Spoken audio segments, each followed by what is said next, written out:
Ok, pasamos al tema de Siria. Rusia interviene para reducir las tensiones entre los títeres de Estados Unidos y las tribus sirias.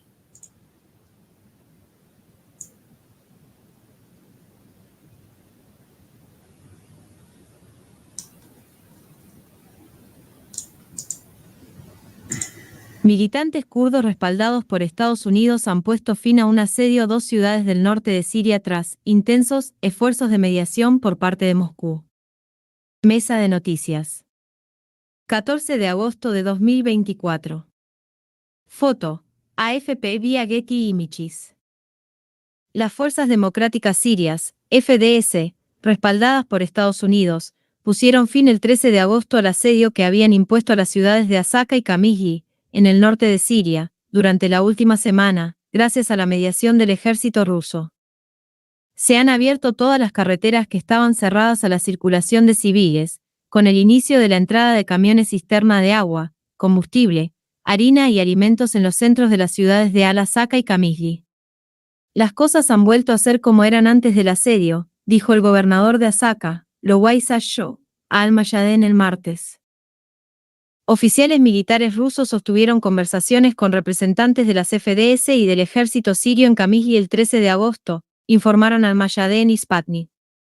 El corresponsal de Sputnik dijo que durante la reunión entre el comandante de las fuerzas rusas en Siria y el jefe de las FDS, Maslow Abdi, se llevaron a cabo intensos esfuerzos, destinados a levantar el asedio de las FDS y reducir las tensiones en la gobernación oriental de Deir ez-Zor, donde se está llevando a cabo una gran rebelión tribal árabe contra el representante kurdo de Washington. Hubo un acuerdo inicial sobre la necesidad de liberar a todos los detenidos del ejército sirio en poder de las FDS en las ciudades de Kamiji y Asaka, junto con la necesidad de levantar el asedio impuesto por las FDS a los barrios bajo el control del ejército árabe sirio en las ciudades de Asaka y Kamiji, dijo el corresponsal del Sputnik. El asedio de las FDS a las zonas de Asaka y Kamiji controladas por Damasco ha estado en curso durante los últimos 7 días y se impuso en respuesta a la ofensiva tribal árabe contra el grupo militante kurdo la semana pasada. Antes de la visita rusa a Kamiji, que comenzó la semana pasada, los líderes de las FDS habían rechazado la mediación e insistido en continuar el asedio, según el periodista y presentador de televisión sirio Haidar Mustafa. Mustafa agregó que la táctica de asedio de las FDS no disuadirá a la resistencia tribal de continuar con su proyecto destinado a presionar a la ocupación estadounidense y sus milicias kurdas. La mediación rusa se produjo mientras las fuerzas estadounidenses continuaban los ataques contra posiciones del ejército sirio en el campo de Deir ez-Zor en apoyo de sus aliados de las FDS, que están involucrados en enfrentamientos con una coalición de miembros de tribus árabes que se dice que reciben apoyo de Damasco. Las fuerzas de las FDS también han estado atacando posiciones militares sirias con artillería en los últimos días. Las fuerzas del ejército de EU lanzaron un ataque violento con artillería pesada y drones contra posiciones de las fuerzas auxiliares del ejército sirio en las aldeas y ciudades de Qassam, Marat y Awihat Sakr en el campo nororiental de Deir ez-Zor, informó el corresponsal de Sputnik durante la madrugada del 14 de agosto. La fuente del fuego estadounidense fue la base militar ilegal de Washington en el campo petrolífero de Qanaco. El domingo, varios soldados del ejército sirio murieron y otros resultaron heridos en un ataque aéreo contra un vehículo cerca de la ciudad de Al-Bukamal, en el este de Siria, en la frontera entre Siria e Irak. Se cree que el ataque fue llevado a cabo por fuerzas estadounidenses que habían atacado Siria varias veces desde el asalto tribal de la semana pasada. Una coalición de tribus árabes sirias lanzó una ofensiva masiva contra las FDS en el campo de Deir ez-Zor el 7 de agosto como parte de una rebelión lanzada contra los militantes respaldados por Estados Unidos el año pasado. Desde entonces, los combatientes tribales han perdido algunas de las ciudades y posiciones que lograron capturar como resultado de la cobertura aérea estadounidense proporcionada a las FDS. Las FDS ayudan a supervisar los campos petroleros ocupados por el ejército estadounidense en Siria y son cómplices en el robo de los recursos naturales del país por parte de Washington. También ha liberado a cientos de combatientes de ISIS retenidos en sus prisiones en el norte de Siria, que luego han atacado a las tropas y civiles sirios. La rebelión contra los militantes kurdos representa un rechazo más amplio a la ocupación estadounidense en Siria. Los acontecimientos que se están desarrollando hoy en la región oriental de Siria son el resultado de las repercusiones de la operación Inundación de Al-Aqsa de la resistencia palestina y la propagación más amplia de los conflictos en toda Asia Occidental, mientras que algunos pueden ver los recientes acontecimientos como un conflicto local, ya sea entre clanes árabes o entre clanes árabes y kurdos. La realidad sugiere lo contrario, ya que los clanes encuentran una causa común y objetivos comunes con el eje de la resistencia, dijo el escritor e investigador de asuntos políticos Dr. Ahmed Al-Druze a The Creidal el 12 de agosto. Rusia le sigue salvando las papas a Assad todavía. Ok, estas son las condiciones que los turcos, que decíamos en una entrevista, Turquía anuncia sus condiciones para abandonar Siria. En una entrevista con Reuters, el ministro de Defensa Nacional turco, Yaşar Güler, declaró que se debería adoptar una nueva constitución y que se deberían celebrar elecciones. En ese momento, al mismo tiempo, se debería asegurar la seguridad fronteriza.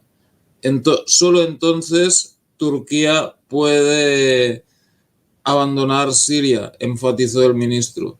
Turquía y Siria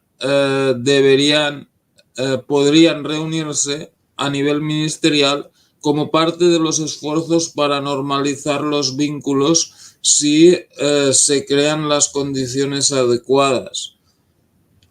También declaró el ministro de Defensa turco, Yaşar Güler, a Reuters. Turquía ha enviado sus tropas ilegalmente a áreas al norte de Siria bajo el pretexto de luchar contra las fuerzas del YPG. Lo de la seguridad fronteriza lo entiendo, pero lo de las elecciones y tal, no sé qué... ¿Qué derecho tiene Turquía en exigirle eso a Siria? Sí.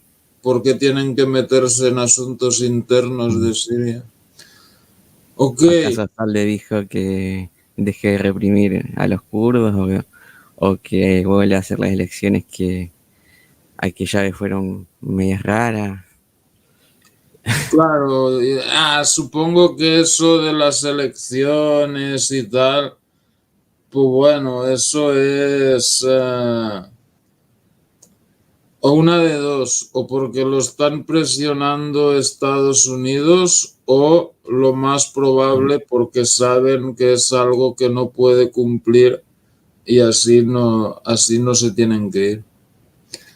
Bueno, los yazidíes huyen de los campamentos del Kurdistán iraquí tras la campaña de incitación al odio de extremistas kurdos asociados con el nuevo ISIS. Ok. Lo que sí, no se han habían dicho que se iban a reunir en la frontera, pero hasta ahora no pasó nada.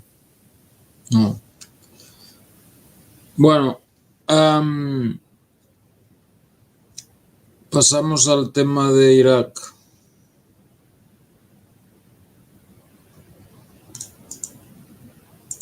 Compartir 0. La minoría religiosa teme otra masacre a manos de los kurdos, 10 años después de que ISIS perpetrara su genocidio de yazidíes en Sinjar. Mesa de noticias. 9 de agosto de 2024. Campo de desplazados internos yazidíes de Bardara cerca de Douk, crédito de la foto, Ruda. 1 millar de familias yazidíes han huido despavoridas de los campos de desplazados internos en la región del Kurdistán iraquí tras un aluvión de amenazas de los kurdos en las redes sociales y en las mezquitas que amenazan con repetir el genocidio llevado a cabo por el ISIS hace 10 años. Según la oficina del Ministerio de Migración y Desplazamiento en Sinjar, el discurso de odio contra los yazidíes obligó a 1.000 familias, unas 25.000 personas, a abandonar el campo de desplazados internos de Ham-Mesco en Saco y el campo de desplazados internos de Kaortoo en Douk para regresar a Sinjar desde esta mañana. Fuentes yazidíes que hablaron con The Creidal declararon que las fuerzas de seguridad, A6, del gobierno regional del Kurdistán, GRK, cerraron los campamentos en respuesta y no permiten que nadie más se vaya. Una fuente dijo, lo que estoy viendo ahora es como el genocidio de 2014. Veo cientos de coches y camiones, cada uno abarrotado con el mayor número posible de personas, tratando de escapar a Sinjar. El 6 de agosto, la Organización de Derechos Humanos Petrique declaró que había documentado 3.750 publicaciones y comentarios en línea que incitaban a la violencia contra los yazidíes en 24 horas. La organización condenó las campañas de incitación injustificadas que atentan contra la paz de la comunidad. Un comentarista en las redes sociales escribió, todos los yazidíes son infieles y comparten la misma ideología. ISIS cometió un error al dejar con vida a alguno de ellos. Deberían haberlos erradicado, junto con Leigisi, un lugar sagrado yazidí, de la faz de la tierra. Más de una década después, unas 2.800 mujeres yazidíes siguen en cautiverio, muchas de ellas en el campo de Al-Ul, en Siria, controlado por las Fuerzas Democráticas Sirias, FDS, respaldadas por Estados Unidos. Tras el discurso de Cesó, el Tribunal de Investigación de Nínive emitió una orden de arresto contra él por cargos de insultar al profeta Mahoma e incitar al conflicto religioso. Los cargos contra Cesó se basan en el artículo 195 del Código Penal iraquí. La persona que presentó la denuncia contra Cesó no es nombrada en la decisión. En respuesta a la orden, el sobrino de Cesó, Haidar Cesó, que comanda a 3.000 combatientes yazidíes, publicó un vídeo el 8 de agosto en el que declaraba, miles de nosotros seremos asesinados antes de que alguien pueda arrestar a Asim Cesó. El viernes, los yazidíes comenzaron a reunirse en el santuario de Sarafdin en Sinjar, donde se encuentra el cuartel general de Cesó, en apoyo del comandante. El pasado mes de abril, durante un aumento de los falsos rumores sobre miembros de la comunidad yazidí que habían regresado a Sinjar, una ONG documentó 334.000 incidentes de discurso de odio contra los yazidíes en un solo día, incluidos comentarios que incitaban a la violencia. Ok, pasamos al tema de Irán. El juego final del conflicto entre Israel e Irán, el fin del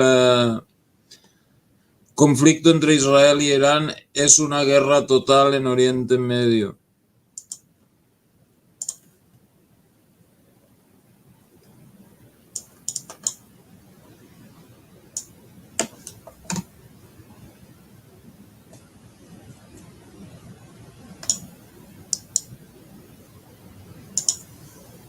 Según Rick Weiss y Raymond Doc Berghard de True News, el final del conflicto entre Israel e Irán es una guerra total en Oriente Medio.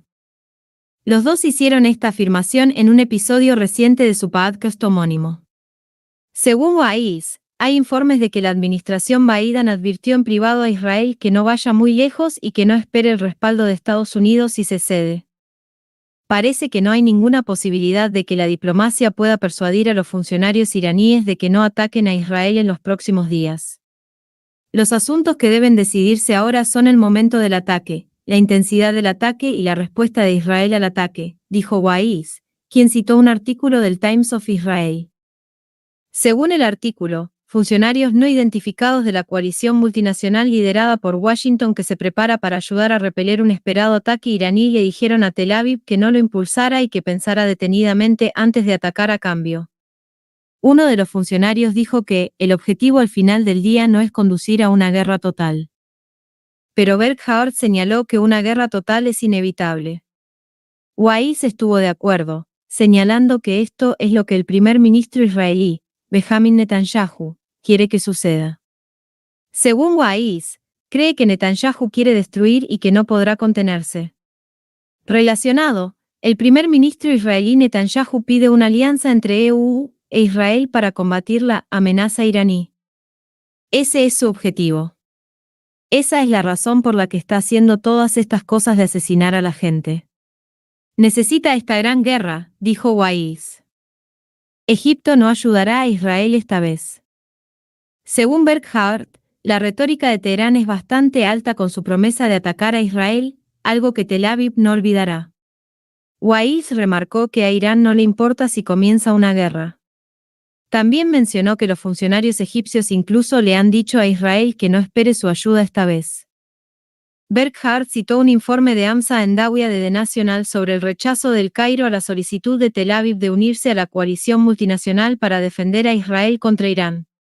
Según el periódico emiratí, fuentes informadas sobre el asunto dijeron que Israel fue informado de la posición de Egipto durante las conversaciones en el Cairo el 3 de agosto entre funcionarios egipcios y una delegación israelí que visitaba el país.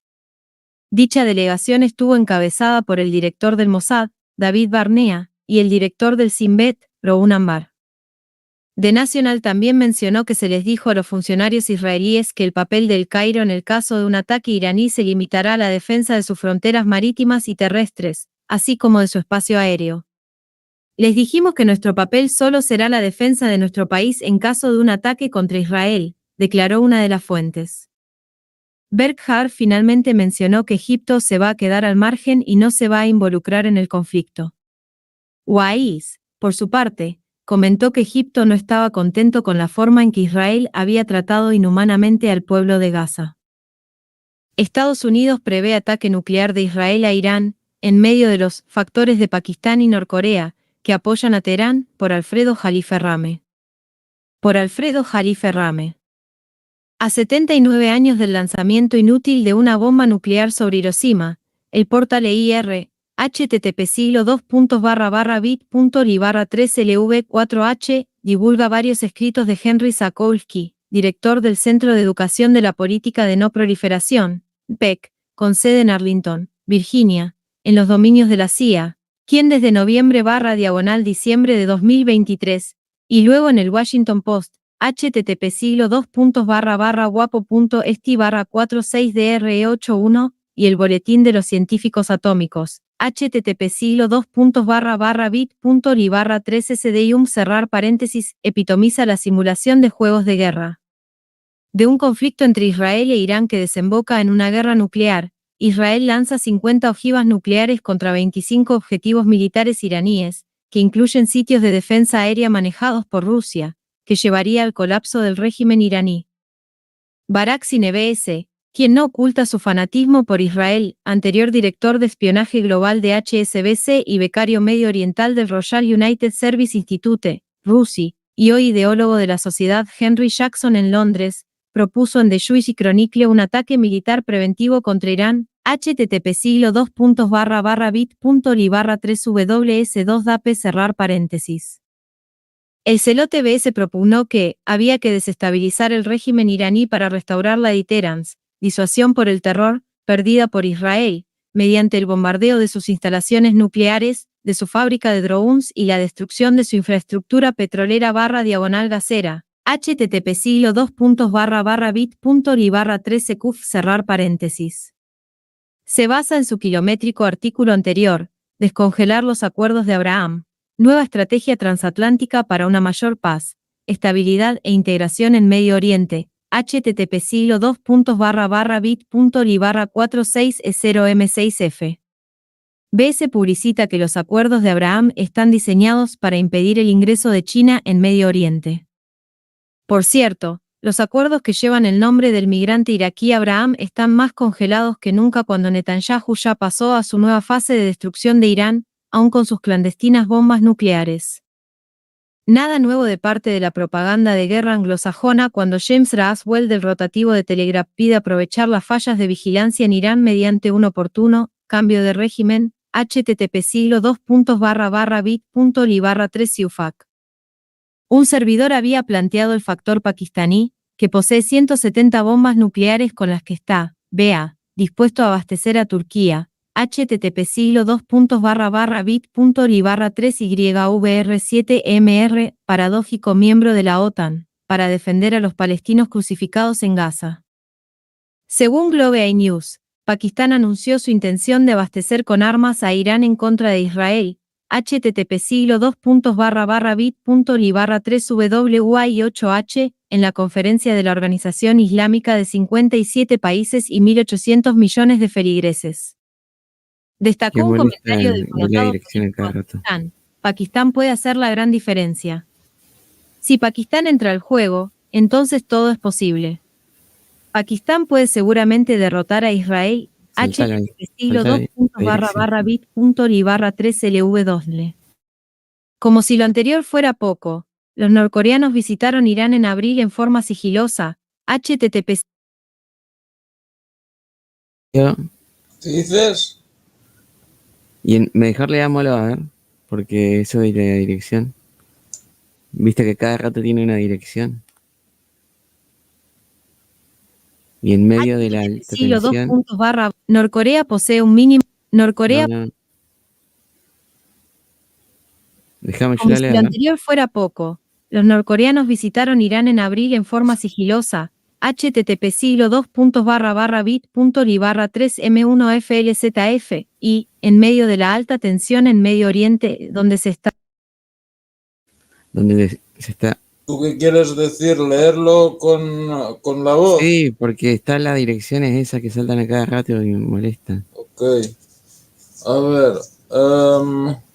Como si fuera poco, los norcoreanos visitaron Irán en abril en forma sigilosa y en medio de la alta tensión, en forma sigilosa, pero sí se enteró todo el mundo.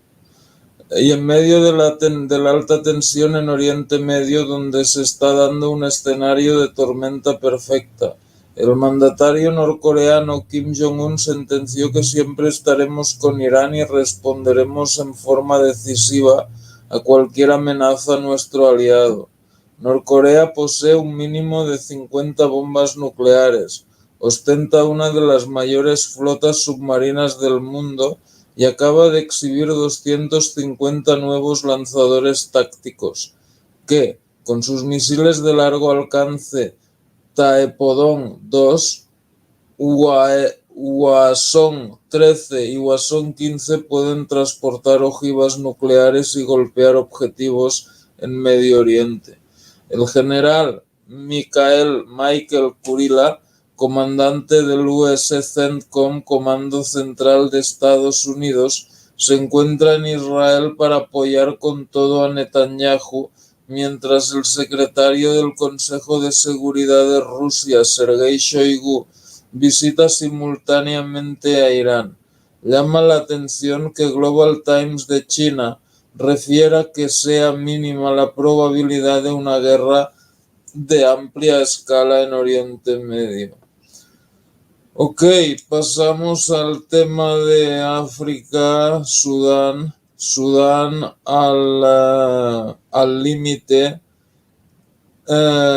por una crisis de descuido.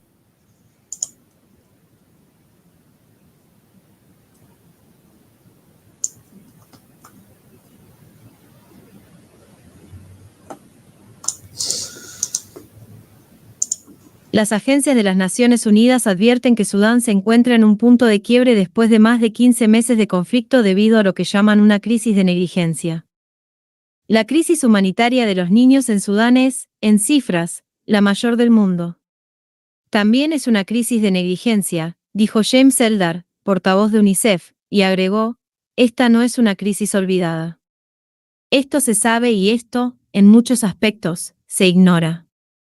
La Agencia de las Naciones Unidas para la Infancia informa que el alcance de los horrores y atrocidades infligidos a los niños en Sudán está pasando desapercibido porque no se está informando.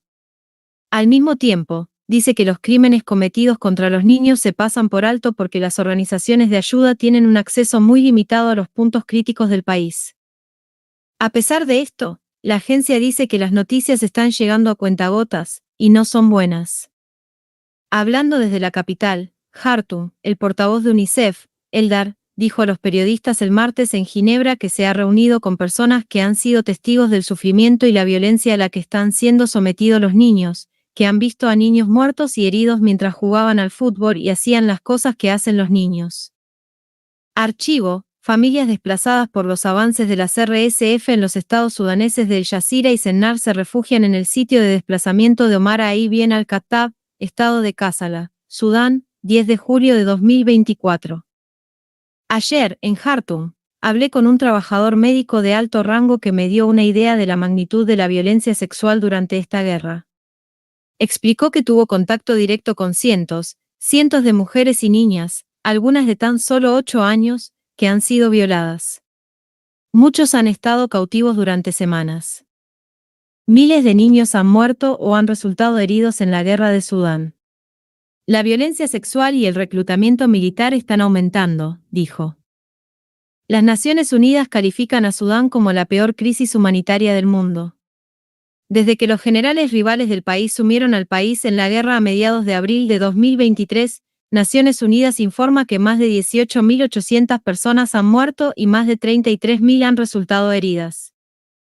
La Organización Internacional para las Migraciones informa que más de 10,7 millones de personas, casi la mitad de ellas niños, están desplazadas dentro de Sudán y más de 2 millones de personas han huido como refugiados a los países vecinos. El pueblo de Sudán se enfrenta a una crisis tras otra, sin un final a la vista. Cada día, y parece que casi cada hora, la situación en Sudán empeora, dijo Mohamed Rafat, jefe de misión de la OIM en Sudán. Hablando desde su base en Port Sudán, advirtió que las fuertes lluvias e inundaciones están creando nuevas dificultades para miles de personas que ya sufren el conflicto en curso. Se están desarraigando familias, comunidades enteras destrozadas. Las inundaciones han convertido las casas en ruinas, y la violencia ha convertido los barrios en cementerios, dijo, y agregó que el hambre ha alcanzado niveles catastróficos, en una escala no vista desde la crisis de Darfur a principios de la década de 2000. Casi todas las personas desplazadas en Sudán, el 97%, se encuentran en áreas con inseguridad alimentaria aguda o peor, dijo. En los próximos 3 meses, se estima que 25,6 millones de personas se enfrentarán a una grave inseguridad alimentaria a medida que el conflicto se extienda y se agoten los mecanismos para hacer frente a la situación. 1 de cada 2 tiene dificultades para poner comida en la mesa todos los días. Archivo: niños sudaneses desplazados en el campamento de Zamzam, en Darfur del Norte, Sudán, el 1 de agosto de 2024. A finales de junio, el Comité de Revisión de la Hambruna de la Clasificación Integrada de la Seguridad Alimentaria en Fases de la CIP informó de que 13 zonas de Sudán estaban al borde de la hambruna. El 1 de agosto, el comité declaró la hambruna en el campo de Zamzam, en Darfur del Norte, que alberga a cerca de 500.000 de desplazados internos. UNICEF estima que 730.000 niños sufrirán desnutrición aguda grave este año, la forma de malnutrición más peligrosa para la vida. Si no se toman medidas, decenas de miles de niños sudaneses podrían morir en los próximos meses, advierte Eldar de UNICEF. Y ese no es de ninguna manera el peor de los casos. Cualquier brote de enfermedad hará que la mortalidad se dispare. La enfermedad es nuestro gran miedo. En las condiciones de vida actuales, y con fuertes lluvias e inundaciones, dijo que los brotes de sarampión, diarrea, infecciones respiratorias y otras enfermedades se propagarían como un incendio forestal. Las agencias de ayuda humanitaria informan de que carecen de fondos suficientes y que no tienen dinero para intensificar las operaciones humanitarias que salvan vidas y evitar decenas de miles de muertes de civiles evitables en los próximos meses. Eldar sostiene que hay una razón pragmática y moral para que la comunidad internacional apoye los esfuerzos para evitar esta inminente tragedia múltiple. Señala que es mucho más barato financiar una crisis antes de que alcance esos niveles absolutamente catastróficos de inseguridad alimentaria para los niños. Sabemos que cuando hay declaraciones de hambruna el dinero entra a raudales. También sabemos que es demasiado tarde. Los niños se están muriendo. Si esa hambruna se extiende a algunas de esas 13 áreas en riesgo de hambruna, el dinero fluirá, dijo. Sin embargo, los niños también estarán muertos.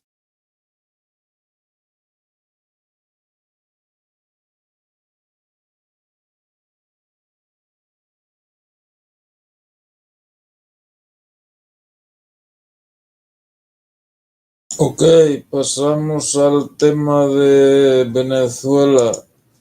La jefa del Comando Sur se pronuncia sobre la posibilidad de una intervención militar en Venezuela.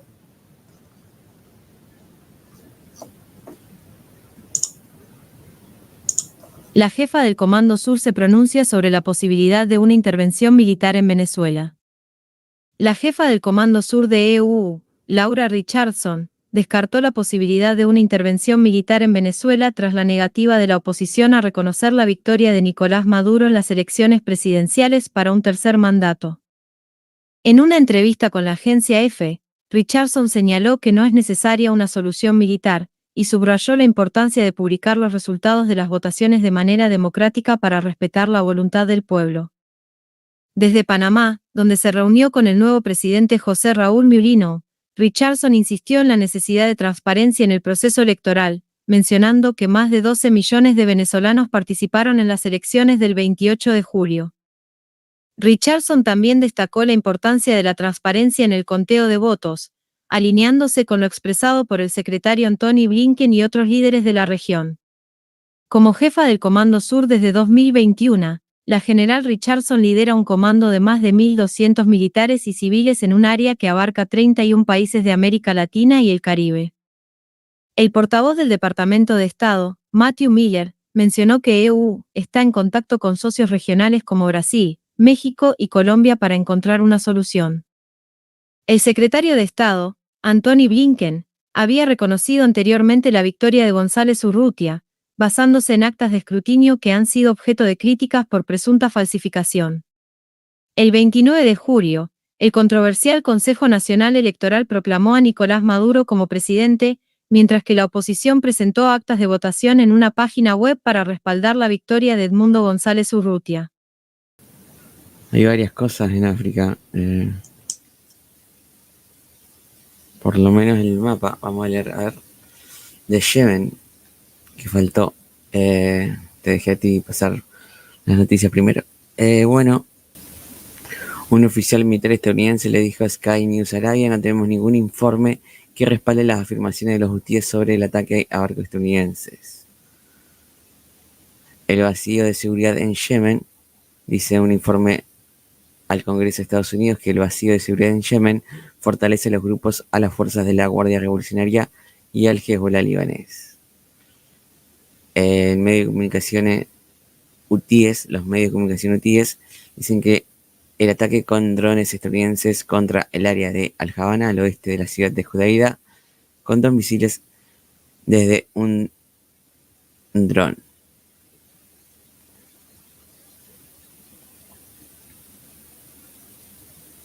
Y el comandante de la Quinta Flota de Estados Unidos dice que el arsenal de los hutíes es más poderoso que hace una década.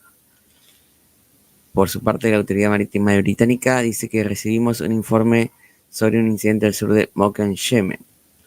No hemos visto a los rusos suministrando a los hutíes ninguna capacidad, dice el Departamento de Prensa del Pentágono, la secretaria Sabrina Singh.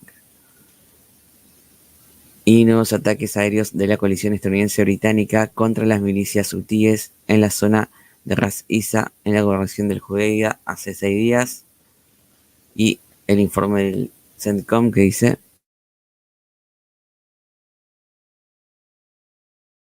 Comando Central de EU. En las últimas 24 horas, las fuerzas del Comando Central de EU, CENTCOM, destruyeron con éxito 2 misiles de crucero antibuque Houthi respaldados por Irán y una estación de control terrestre Houthi en áreas de Yemen controladas por los Houthi.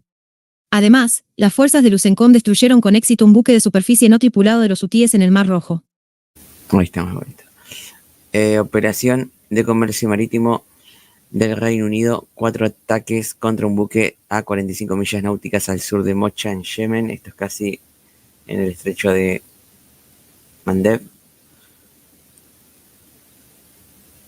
Y en Judeida, hace 6 días, aviones estadounidenses y británicos atacaron el área de Ras Isa, en el distrito de Al-Salif, con 3 incursiones. También tenemos que lanzaron otro ataque aéreo contra la isla de Camarán, en la gobernación del Judeida. Los yanquis y británicos. Y en Sada, los aviones no tripulados saudíes atacan la zona de Al-Ghor, en la dirección fronteriza de Gamer, con misiles. Aquí siempre de vez en cuando hay algún enfrentamiento. En Sada también dicen los saudíes que atacaron con sus drones la zona de Gor al-Maswat, en la dirección fronteriza de Gamer. Y la UKMTO ha recibido un informe de un incidente a 97 millas náuticas al noroeste del Judeida, en Yemen. El capitán informa de una explosión en las proximidades de la embarcación. Se informa que el buque y la tripulación están a salvo y que el buque se dirige a su próximo puerto de escala. Bueno, esto lo leímos recién. No tengo la página de ISW porque no funciona. Está fuera de línea.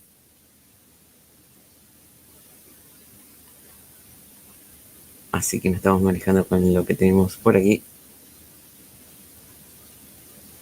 Vamos al mapa de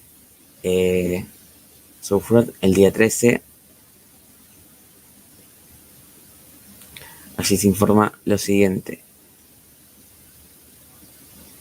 El 12 de agosto, drones estadounidenses atacaron un objetivo en la isla Camran. Y el 13, la UCAD Meteo informó de un incidente de seguridad a 63 millas náuticas al oeste de Judeida. En los últimos días, las fuerzas estadounidenses destruyeron un lanzador de misiles hutíes respaldado por Irán y un buque de superficie no tripulado, o sea, un dron marino, en Yemen, según el CENTCOM.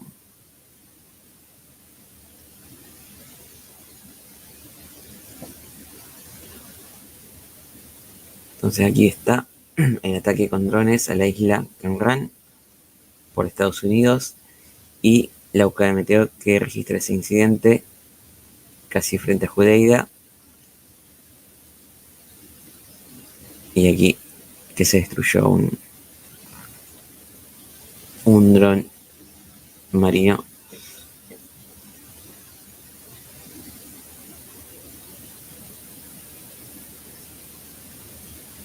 Y el 14 de agosto, un dron de la coalición saudí atacó la zona de Gamar. También los árabes atacaban la zona de Jarab. Y la artillería saudí bombardeó la zona de Katabar. 2 migrantes africanos resultaron heridos allí. El 12 de agosto, drones estadounidenses atacaron un objetivo en la isla de Camran. Y en las últimas 24 horas, las fuerzas de Estados Unidos destruyeron 2 buques hutíes respaldados por Irán en el Mar Rojo, según el CENTCOM. Hasta el mapa, los incidentes con los saudíes aquí en la frontera, la artillería que ataca allí, las zonas que controlan los hutíes, también aquí otro y otro, tal 3 ataques. Estados Unidos vuelve a atacar la isla esta de Camran. Y bueno, aquí también nos cuentan de la destrucción de 2 buques hutíes, 2 barcos o lanchas eran. Dice 2 buques hutíes que fueron destruidos por Estados Unidos. Bien, ahí está el mapa. Entonces vamos a lo de Rigar, que allí también nos cuentan un poco lo que sucedía en estos últimos días. Esto es del 8 más viejo, vamos a leerlo primero. En la región del Mar Rojo, los hutíes yemeníes han informado de otra ronda de ataques contra instalaciones de la Marina estadounidense y buques civiles. Supuestamente 3 barcos fueron atacados a la vez.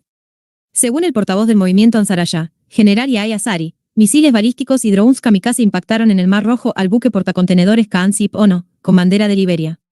Además, se reivindicaron exitosos ataques con drones contra el destructor estadounidense USS Cole, DDG-67, y con misiles antibuque contra el destructor USS Lassan, DDG-82, en el Golfo de Adén.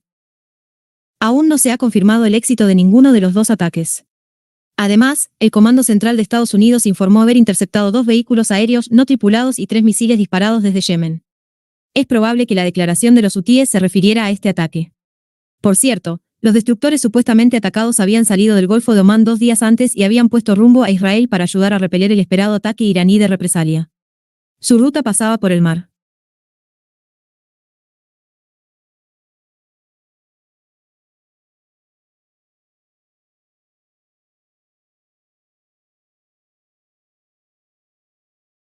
En la región del Mar Rojo, el movimiento Ansarallah volvió a atacar rutas comerciales. 2 buques de carga fueron atacados. Los medios de comunicación de la organización yemení aún no se han hecho responsables de ello. Según los sitios de vigilancia británicos, los hutíes intentaron atacar con una embarcación no tripulada al petrolero Delta Atlántica, con bandera de Liberia. Sin embargo, el barco siguió rumbo a Grecia. El segundo ataque con un barco no tripulado se produjo en el Golfo de Adén. El petrolero Phoenix resultó alcanzado y sufrió daños menores, aunque también continuó su viaje hacia los Países Bajos. Mientras tanto, el Comando Central de las Fuerzas Armadas de Estados Unidos informó de la destrucción de 2 drones marinos en aguas del Mar Rojo. Al parecer, los estadounidenses lograron detectar algunos de los drones de los hutíes, pero no pudieron interceptar el resto, lo que provocó daños en el Ompoeni. Ok, ahí estamos, entonces, ahora sí cumplimos. Bien, vamos a ver las ubicaciones de Estados Unidos en el mar del Pacífico y del Mediterráneo, aquí en el Oriente Medio, que se van a juntar todos allí. El portaaviones USS Abraham Lincoln, CVN-72, y sus escoltas acelerarán su viaje desde el Pacífico hasta Oriente Medio, según informaron el lunes a la prensa funcionarios del Pentágono. Se espera que llegue antes de finales de agosto. El Pentágono no aclaró si el Lincoln operaría en conjunto con el USS Theodore Roosevelt, CVN-71, o si el TR abandonaría el Medio Oriente y regresaría al Pacífico. Además del anuncio de Lincoln, el Pentágono señaló que un submarino de misiles guiados capaz de transportar 154 misiles de ataque terrestre Tomahawk y fuerzas de operaciones especiales estadounidenses se dirigían al CENTCOM. El submarino de clase Ohio USS Georgia, SSGN-729, será trasladado del Comando Europeo de Estados Unidos al Comando Central de Estados Unidos, confirmó un funcionario de defensa a Uzni News. Hasta el lunes, Georgia todavía estaba operando en el mar Mediterráneo Oriental y no había transitado el canal de Suez desde el Comando Europeo de Estados Unidos al Comando Central de Estados Unidos, confirmó un funcionario de defensa a Uzni News. Georgia es uno de los 4 UJIOs que han sido convertidos de submarinos balísticos nucleares a portarán Tomahawks. Ok, ahí está. Pasamos a África. Vemos algo de África. Está lo de Libia. Allí han vuelto a haber enfrentamientos en Libia. Y ya vamos a ir terminando. Se fueron otra vez. o mejor dejo esto y lo hago solo mañana. Porque me va a llevar mucho tiempo hacerlo hoy.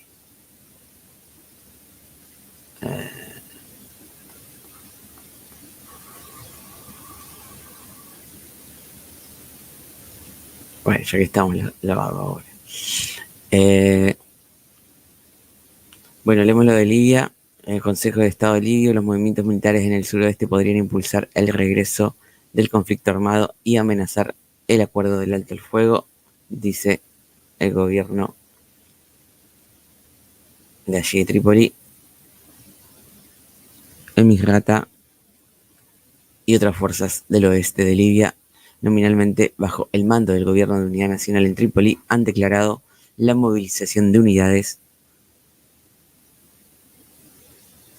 armadas en medio de la escalada militar y los movimientos hacia Gadames, cerca de la frontera con Argelia, y Suerif, en el suroeste de Libia, por parte de las fuerzas. Suerif, allí hay un pozo petrolero importante, ubicaciones de donde se extrae petróleo, que Haftar quiere minar ese lugar. ¿Hasta dónde es eso? Por parte de las fuerzas, dice.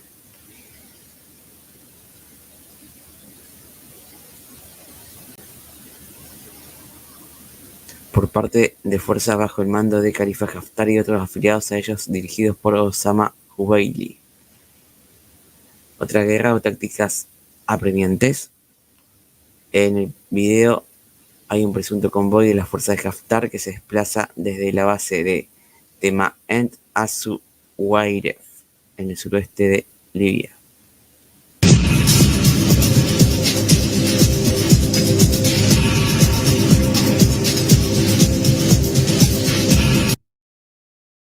Este convoy del Ejército Nacional Libio.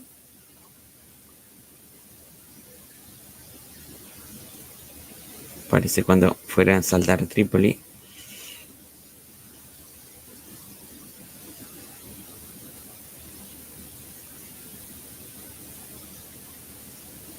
Aunque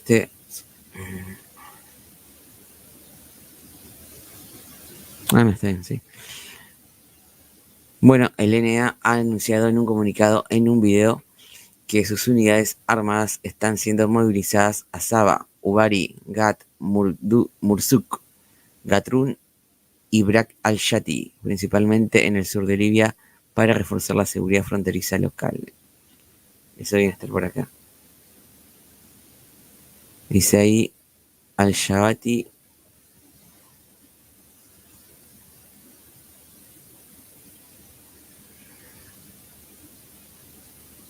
Son regiones por aquí.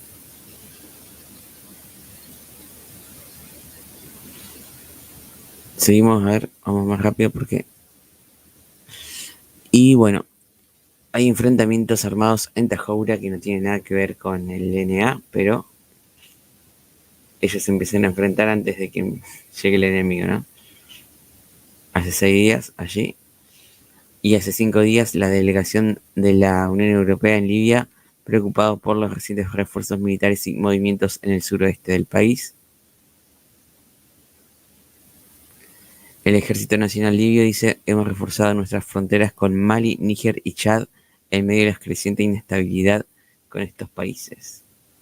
O sea, acá está Chad, está hablando de esta frontera de Níger y Mali. ¿Tienen frontera con Mali? Mali está por allá. Está muy lejos Mali para aquí.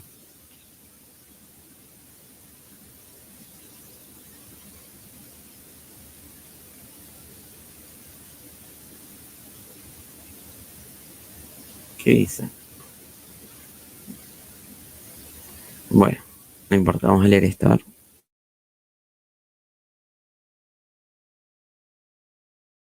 La Cámara de Representantes de Libia ha aprobado por unanimidad en una votación que el Gobierno de Unidad Nacional, Gobierno de Dbeibeh, es ahora ilegítimo y está fuera del poder. La Cámara de Representantes votó unánimemente a favor de considerar al gobierno de Ahmad como el actual gobierno legítimo hasta que se elija un gobierno unificado. La Cámara de Representantes considera en una votación unánime que es, el Parlamento, el comandante en jefe del ejército libio según la Declaración Constitucional Libia. Tobruk.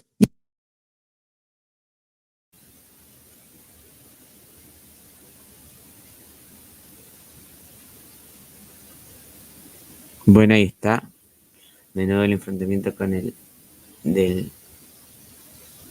GNA contra el GNA, el NA. O sea, tenemos 2 Libias, como saben. La fabulosa democracia que han traído aquí ha dividido y destrozado un país en 2 o en 3. Porque en el sur tenemos otros grupos que no los controlan ninguno de estos dos. Y el NA se está moviendo hacia los campos petrolíferos de Hamada al sur de Sintán. Aquí.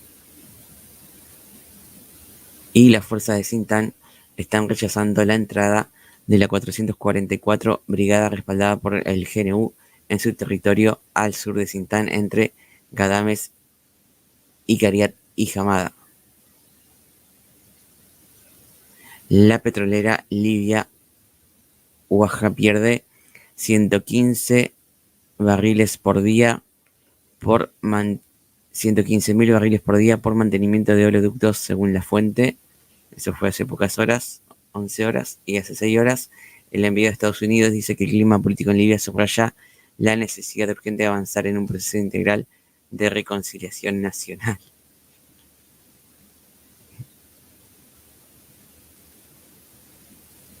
Cuando el que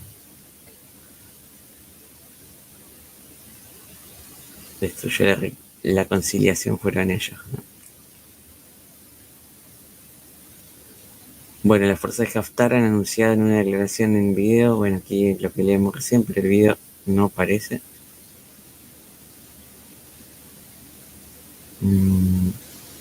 ¿Qué es esto? Entrenamiento. del Africón.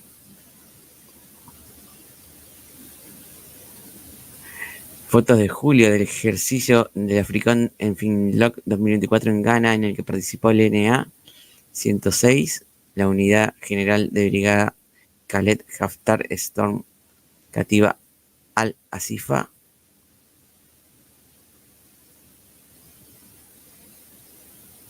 Ahí está la bandera libia. Italia y Túnez, ¿no? No sabía que habían ejercitado juntos.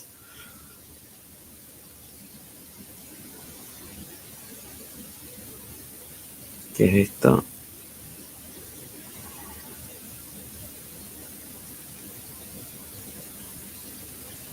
Loquísima noticia.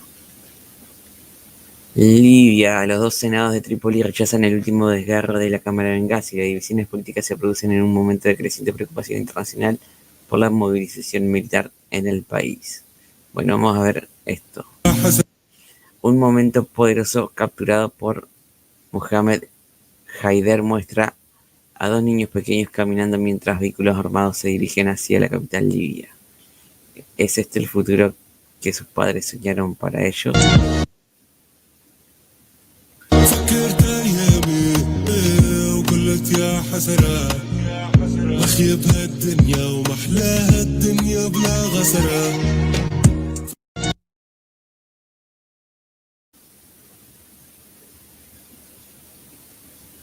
Quizás sus padres querían ser libres del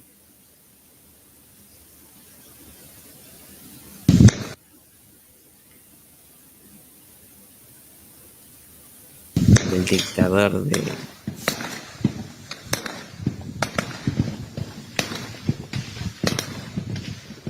Ahí está, los resultados.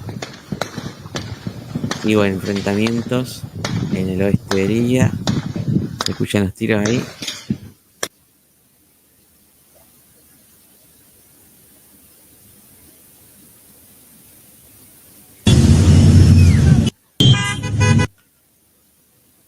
Movimientos militares en la capital de Trípoli, en Libia.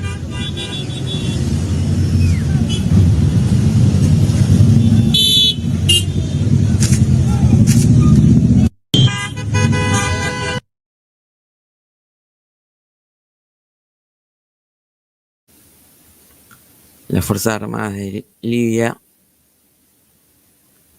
las fuerzas del ejército libio se encuentran en la frontera entre Argelia y Libia. Este es el GNU.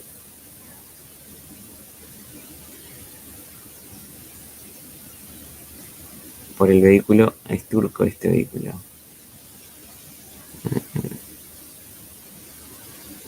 No aclaran aquí de qué bando es.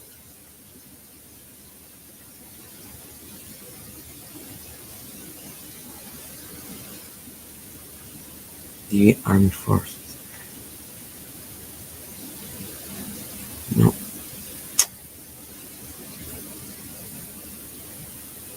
Lo viento, algo siento.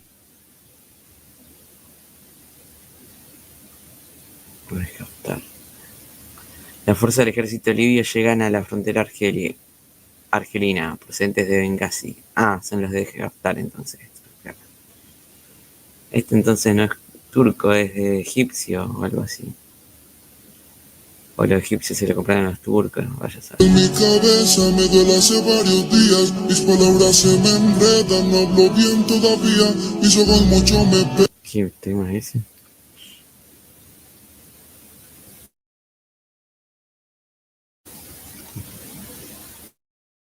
Bueno, están llegando.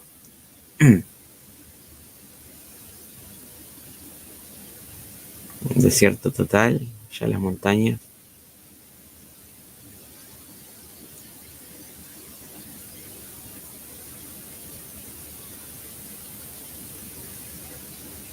Son varios vehículos, ¿eh?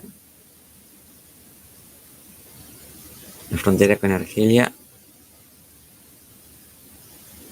Justo cerré el mapa. Bueno, acá está. Vamos a ver este primero.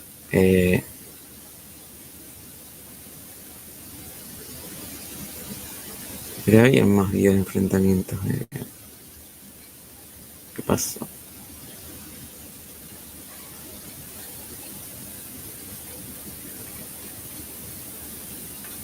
¿Eran esos más? Bueno.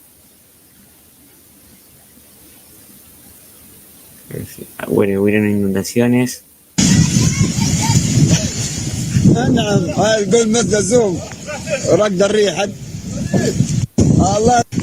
Los niños divirtiéndose. Bueno, esto lo vimos ya también. Vemos este mapa, pero primero vemos el mapa, sí. Para entender aquí las fronteras. Argelia, aquí donde se están desplegando la línea de presencia en el oeste de Libia, aquí.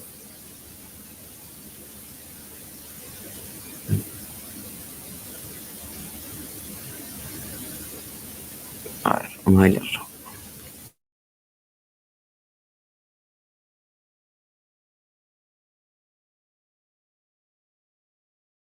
Sobre la escalada de la crisis en Libia desde principios de agosto, el gobierno del este de Libia, bajo el liderazgo del mariscal Haftar, ha estado fortaleciendo sus posiciones en el oeste del país. Según las palabras del jefe del Estado Mayor del Ejército Nacional Libio, estas medidas se están tomando para reforzar la frontera. También se señaló que las acciones no son algo especial y que las maniobras ya se han realizado anteriormente.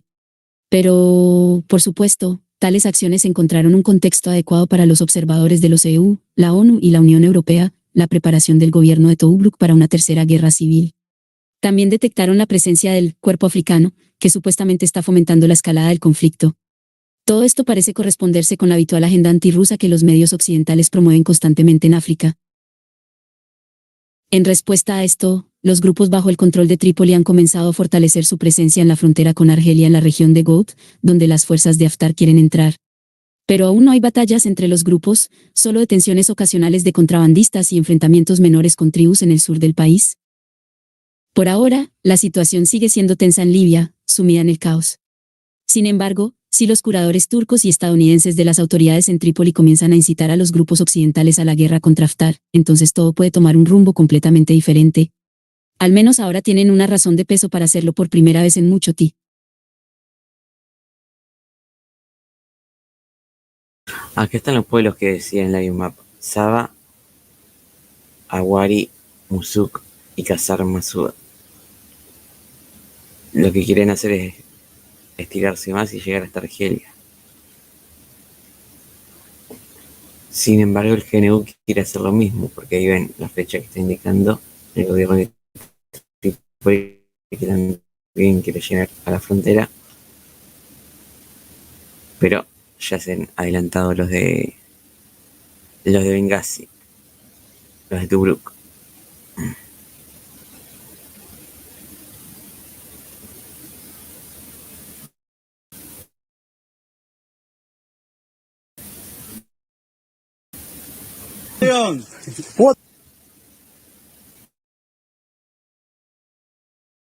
El Ejército Nacional Libio dirigido por Khalifa Haftar y un PMC ruso han transferido sus fuerzas a Al-Amada. El mariscal Haftar está comenzando a implementar un plan liderado por Rusia en el que Moscú planea crear un corredor estratégico desde Libia hasta el Golfo de Guinea a través de sus nuevos aliados en el Sahel, como Níger, Mali y Burkina Faso.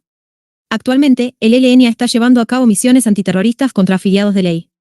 El Parlamento libio puso fin recientemente a los mandatos del Consejo Presidencial y del Gobierno de Unidad Nacional, lo que ha aumentado aún más las tensiones y erosionado la ya frágil estabilidad.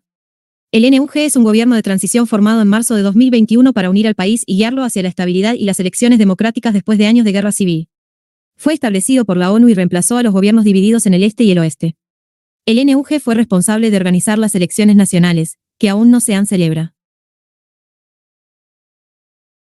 Aún no se han celebrado porque de ahí va.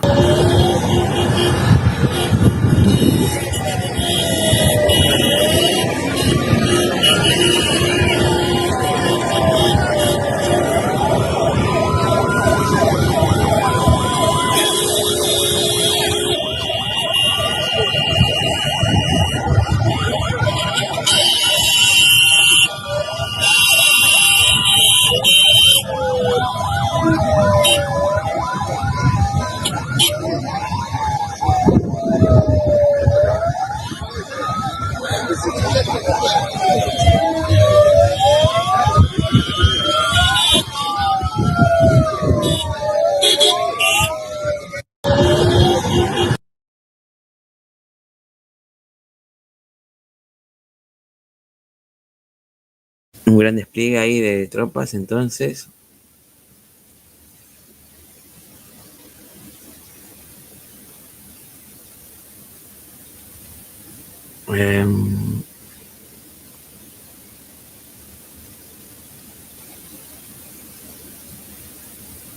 Vamos a leer solamente esta noticia. A ver.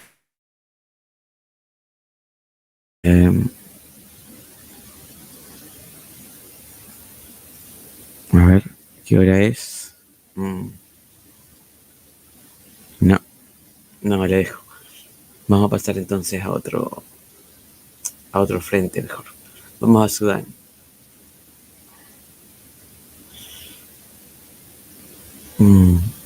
Les dejo el enlace mejor de esta. Si no, no vamos a terminar más. Vamos a la de Sudán mejor.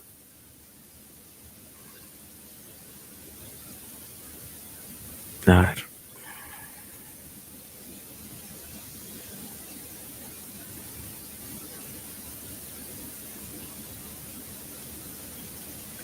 El ejército de Sudán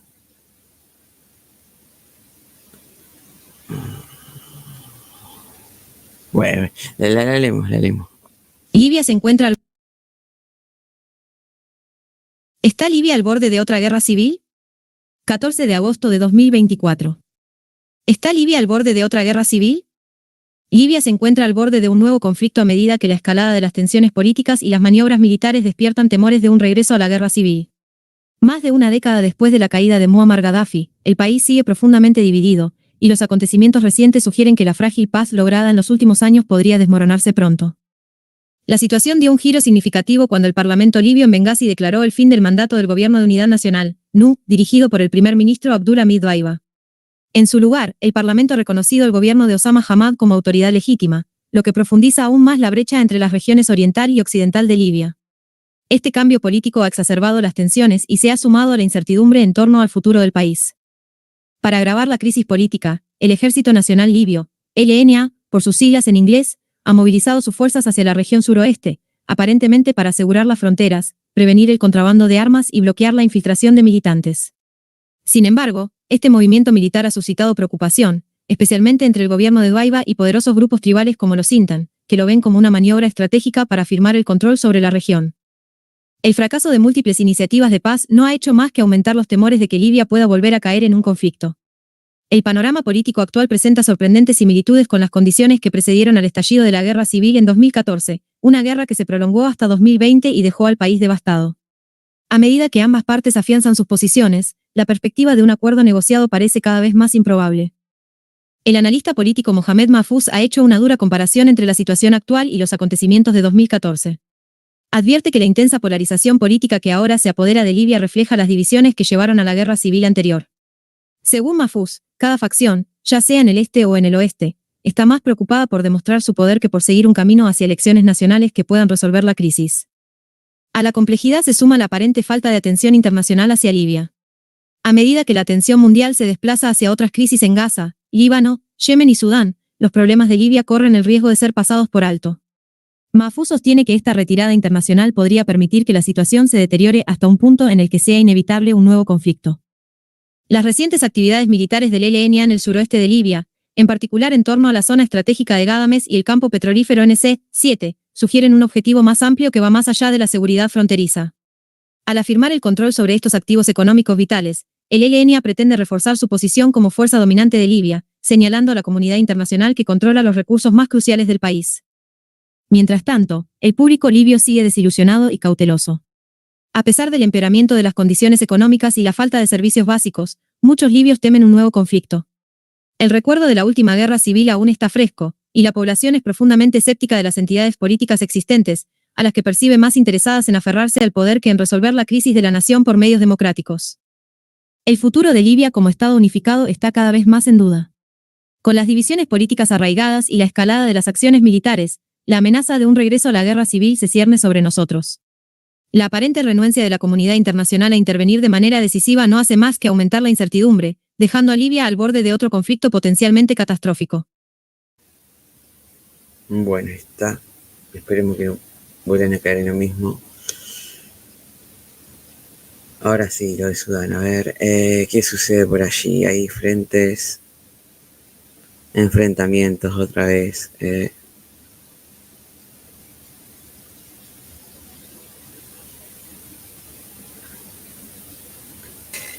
Los niños y niñas de muchos países de Oriente Medio se enfrentan hoy a una realidad más dura que nunca, dice la UNICEF.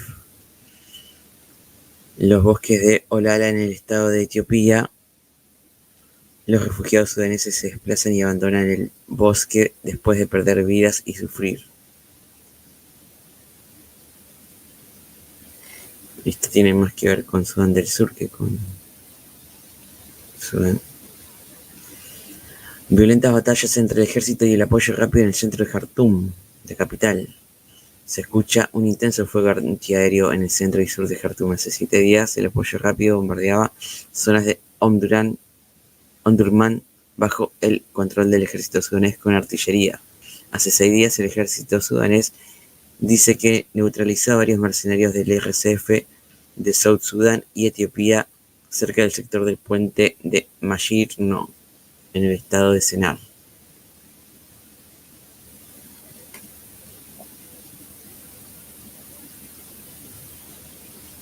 Cinco niños murieron en un día debido a la desnutrición en la localidad de Mukhar, en Darfur Central, Sudán.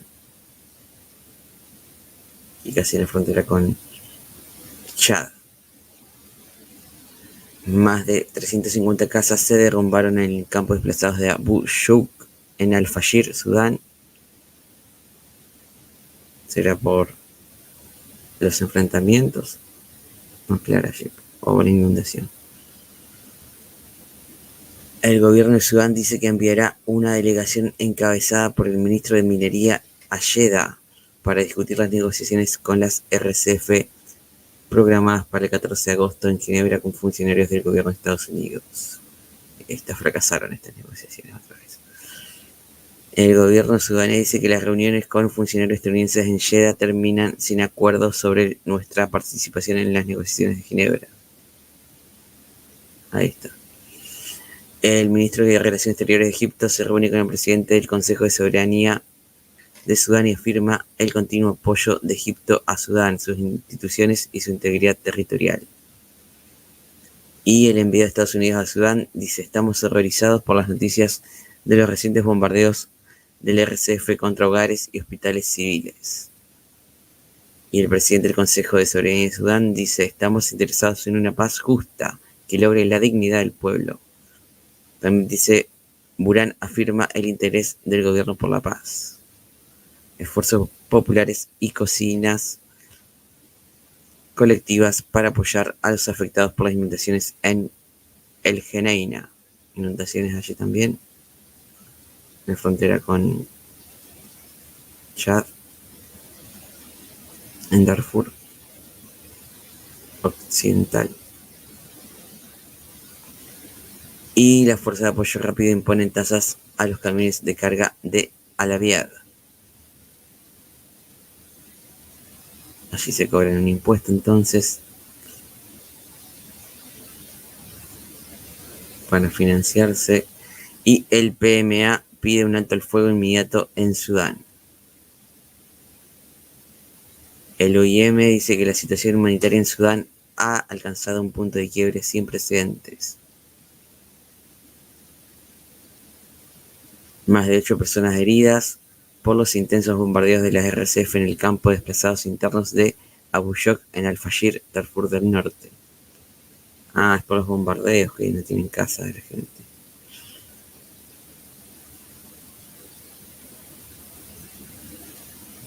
Funcionarios del Pentágono a Sky News Arabia. Los planes están listos para llevar a cabo operaciones de ayuda humanitaria en áreas sudanesas. Consejo de Transición dice allí, en la capital: la continuación de la guerra conducirá al caos total. Y UNICEF dice 18 millones de niños y niñas sin escolarizar en Sudán.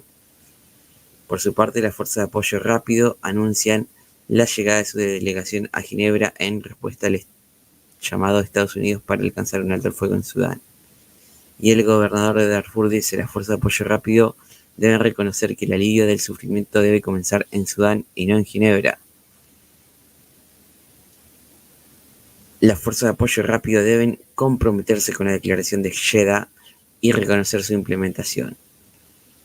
Por otra parte, el ministro de Asuntos Exteriores de Saudí discute los acontecimientos, bueno, se lo hemos leído, de Sudán y Gaza con su homólogo británico en Londres.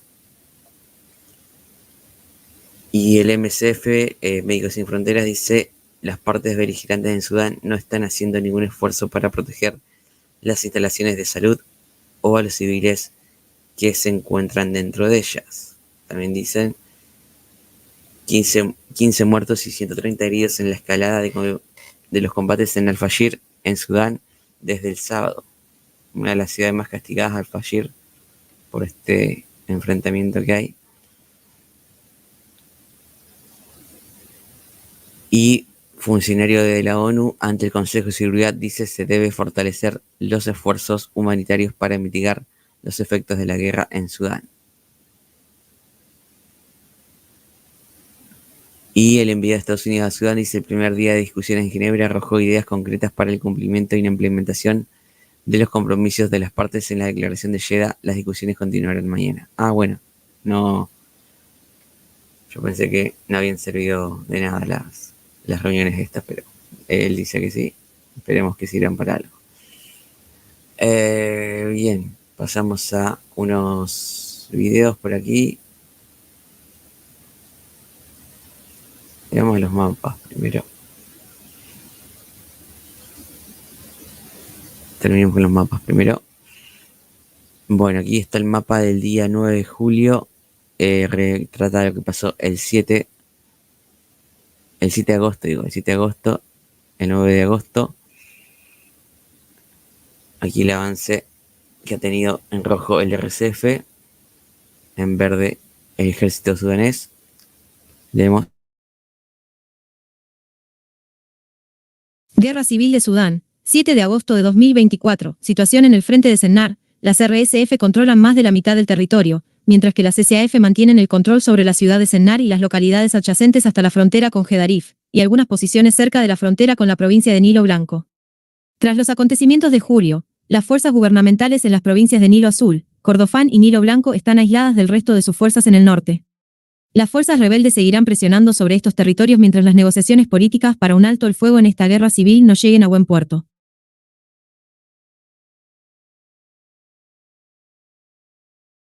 Claro, estas dos están aisladas aquí.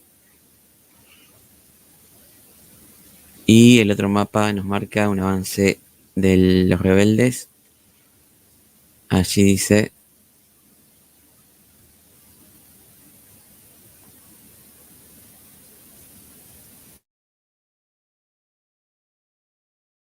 Guerra Civil de Sudán, 9 de agosto de 2024.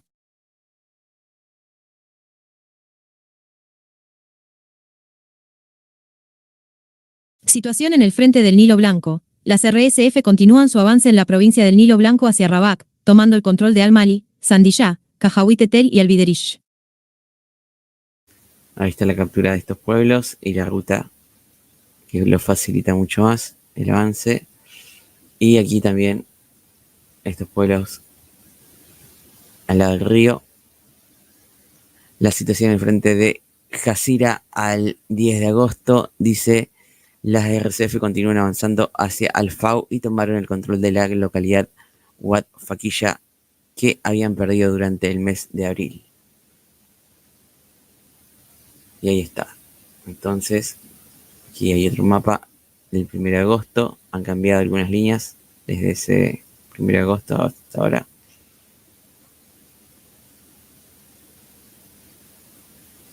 Están los enfrentamientos. A ver.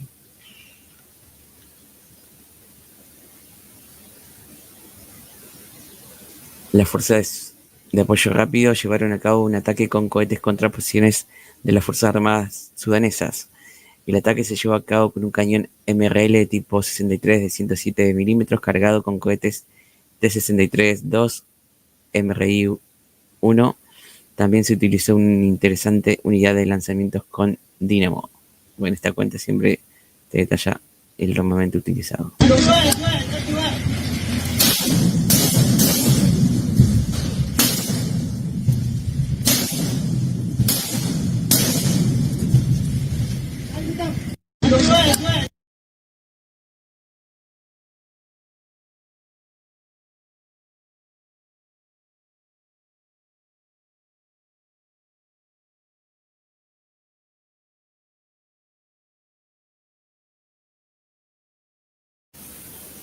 Había cargado un video de...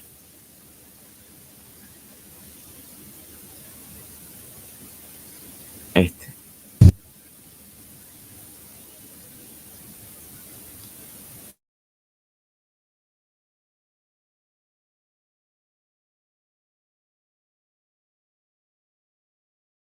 Acabo de regresar de un viaje de reportaje poco habitual al Mogadiscio, Sudán, uno de los lugares del mundo a los que es más difícil acceder para los periodistas en estos momentos.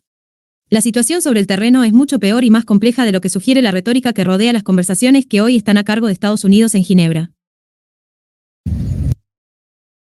Así están quedando las ciudades de Sudán luego de los intensos enfrentamientos que hay.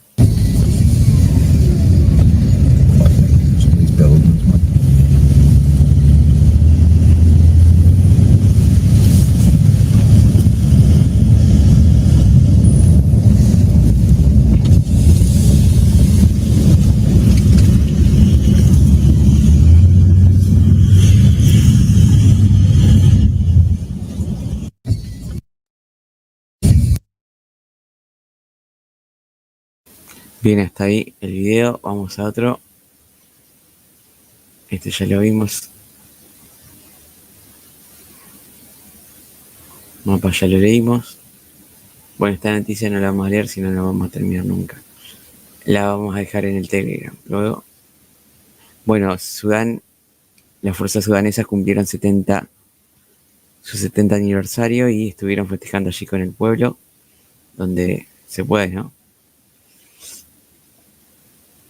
Por acá hay un video.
Esta Toyota muy vieja, ¿no es?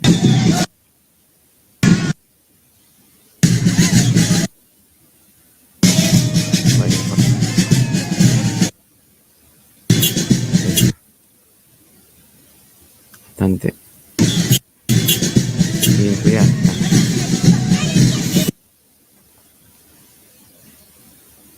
Bien, pasamos entonces de Sudán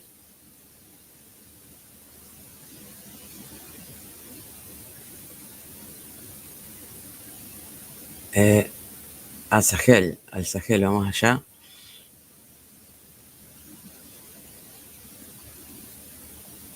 ¿Qué era esto?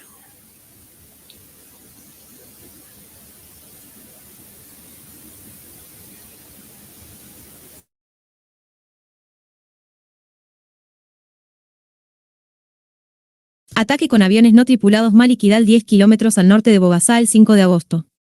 Según su propia fuente, el objetivo atacado era civil. Es interesante conocer el tipo de munición utilizada dado el pequeño tamaño de los cráteres y los escombros visibles. Kidal _ Sahel _ África.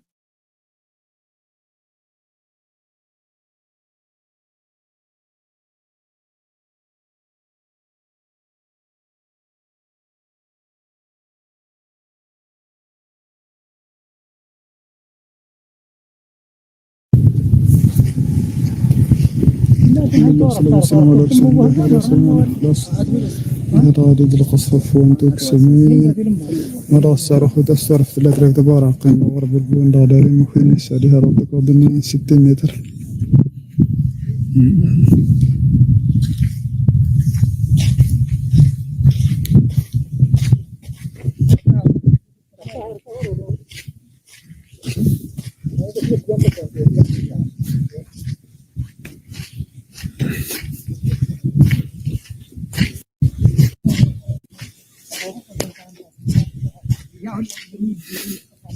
خلاص في هضمين السين لهذا هذا وتم تعرف تلدق تبارك ترى يا مخمرة تنتس مخين تخن تتيا وجرى لغم قاسة كتجنا كرت المندس ورا ترام راك الهرور هن هذا هر دق الله ترام راك هي انت هي عندي سنتيمتر مسافة برانتنا ده سيدون تعرف vidrio.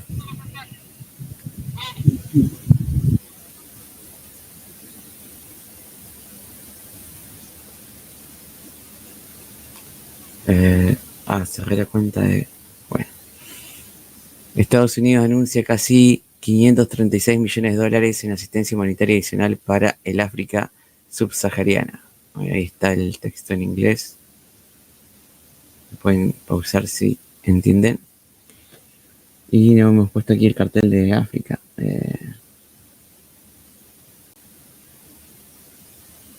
No importa.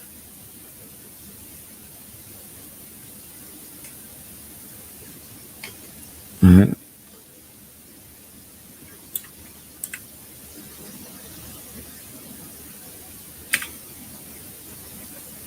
Ahí.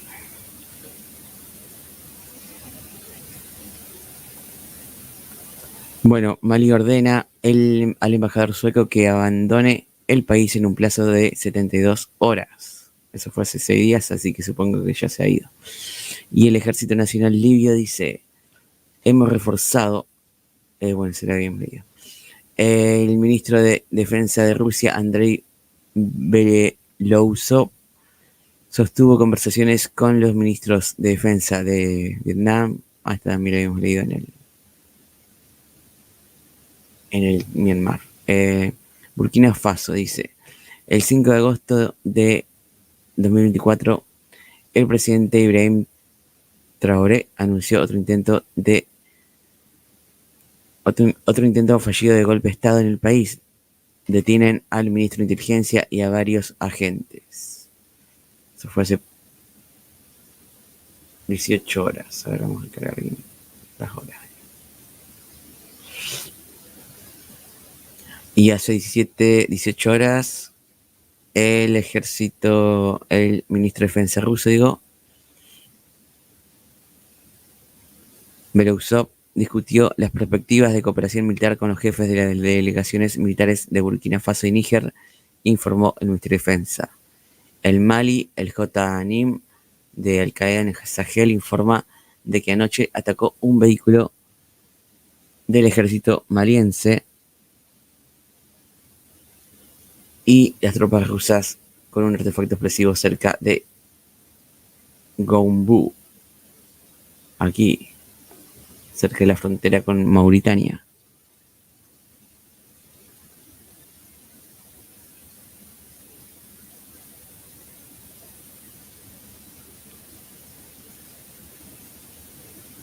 Nigeria, Mali. Vamos a leer lo de Mali primero.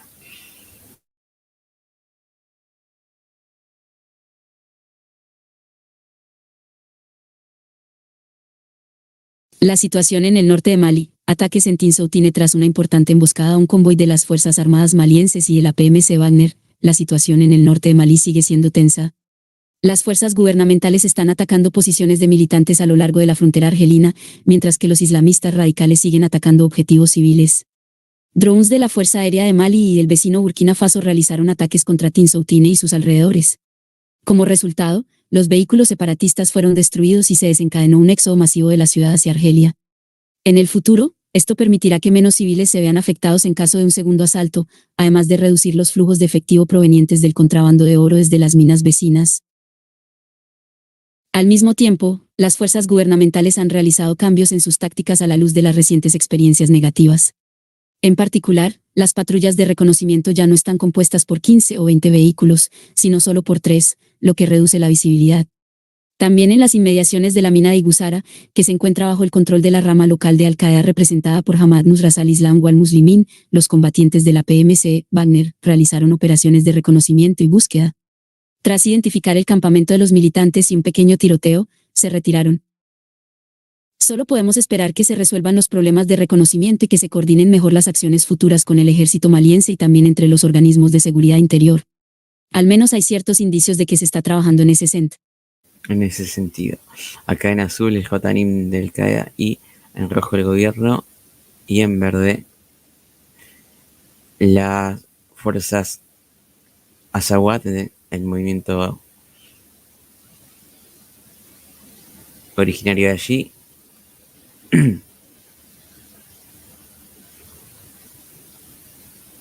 Que también luchó contra el gobierno. Bien, eso es lo de Mali hasta el día 8 de agosto y en Nigeria hubieron protestas.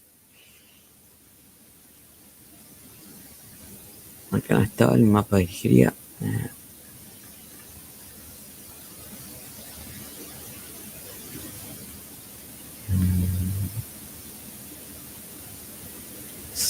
Sí, pero no había nada acá.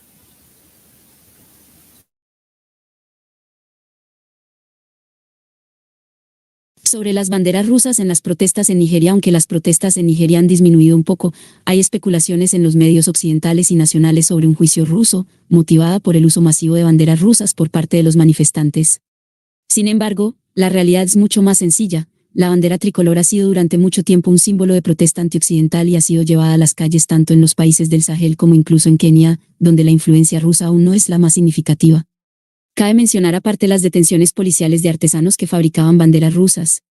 Las leyes del país prohíben el uso de símbolos extranjeros en las manifestaciones. La bandera nacional nigeriana, a diferencia de la rusa, fue tratada bastante mal por los manifestantes. Las banderas nigerianas fueron arrancadas de los edificios y quemadas durante las manifestaciones. Lo que está sucediendo en Nigeria es simplemente otra protesta común y corriente contra un presidente impopular, cuyo gobierno solo ha agravado la situación económica. Y los intentos de encontrar alguna influencia extranjera aquí son solo una excusa para que el occidente colectivo acuse a Rusia de desestabilizar el continente Niji. El continente negro, dice. En Nigeria hay entonces varias ciudades marcadas así en verde por las protestas. Las más importantes estuvieron la semana pasada en esta situación. Y vamos a Somalia. Somalia tenemos...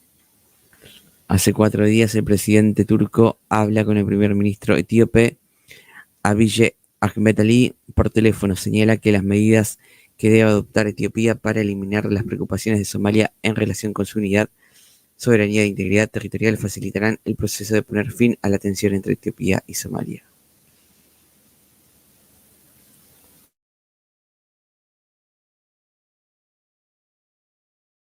Las delegaciones etíope y somalí iniciaron el lunes nuevas conversaciones de reconciliación bajo la mediación turca. Las partes, ambas presentes en el Ministerio de Relaciones Exteriores turco, no se están reuniendo cara a cara, lo que pone de manifiesto que los funcionarios turcos están llevando a cabo una diplomacia itinerante.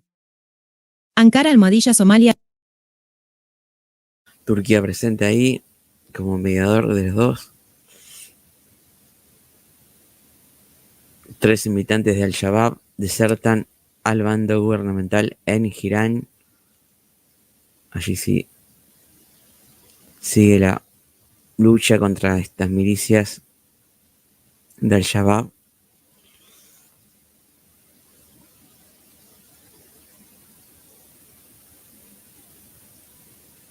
Y el presidente de Somalia, Hassan S. Mahmoud, llegó al Cairo hace 2 días, bueno, revisamos mejor. Llegó al Cairo y en Egipto para una visita oficial de 2 días. Somalia quiere que Egipto desempeñe un papel de nueva misión de la Unión Africana a partir de 2025.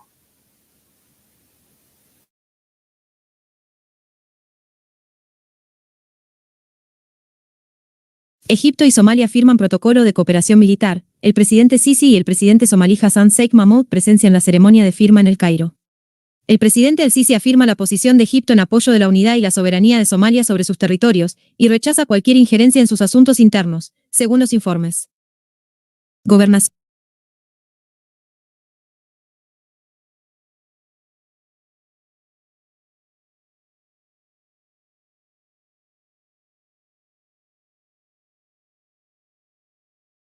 Ahí está mejor la foto.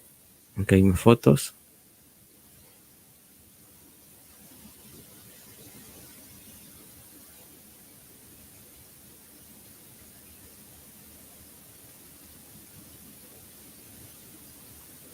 Y Egipto, dice, presentará oficialmente una solicitud para participar con tropas en la misión de mantenimiento de la paz de la Unión Africana en Somalia. Egipto también irá con Turquía, porque Turquía también quería entrar. Por lo menos ya habían acordado con el gobierno. Creo yo. Si no recuerdo mal. Y bueno, leemos esto, lo último, y nos vamos. Sobre las actividades de Rushydro en Sudán del Sur, recientemente abordamos el tema de los proyectos energéticos rusos en África, mencionando entre otras cosas la reactivación del proyecto de una central hidroeléctrica por parte de las autoridades de Sudán del Sur con la ayuda de empresas rusas.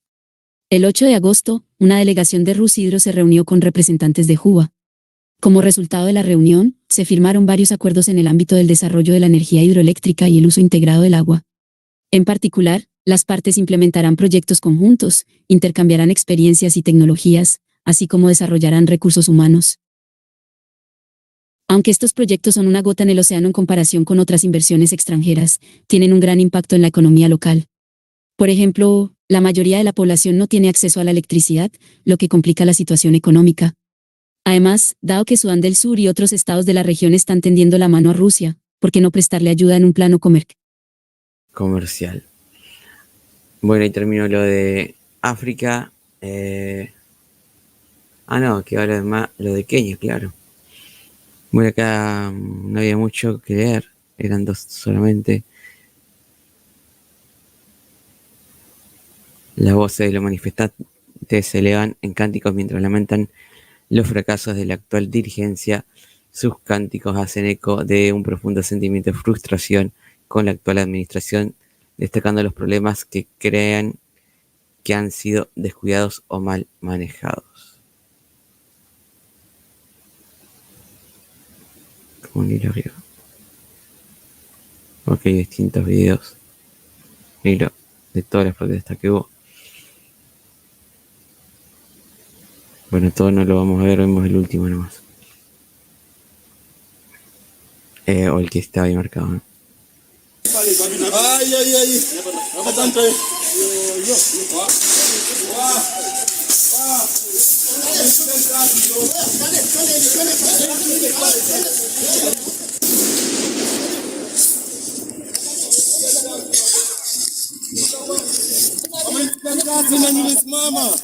Nimesimama saa hiyo, nilikuwa hapo na nimesimama, nimekaa chini, amenipiga risasi ya mkono, amenipiga risasi wallahi, wallahi amenipiga kimaksudi wallahi, wallahi jo, ai acha ujinga wewe,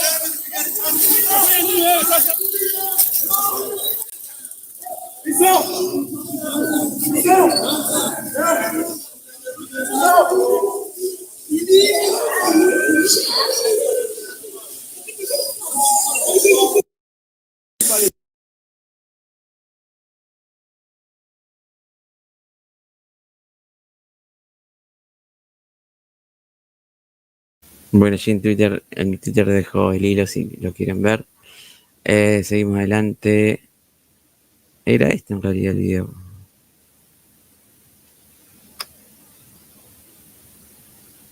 Vimos otro.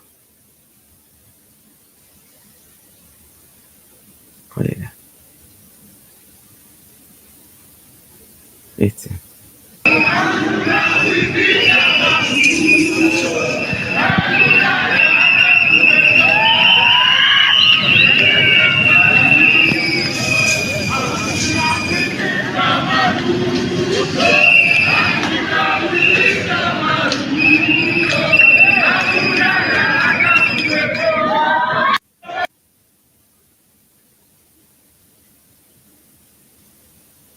¿Dónde está? Acá. Vemos esto.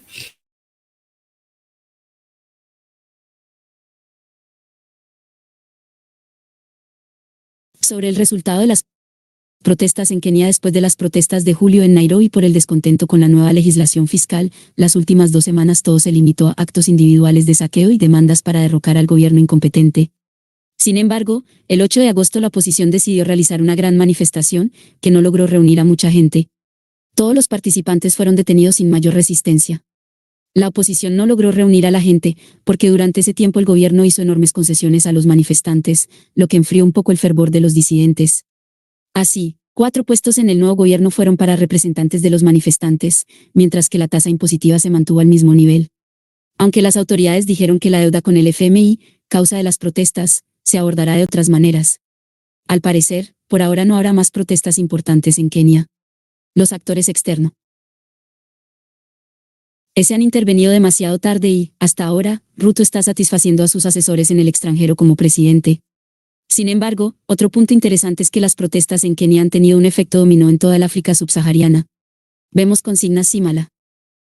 Res de descontento con la situación económica del país tanto en Uganda como en Nigeria.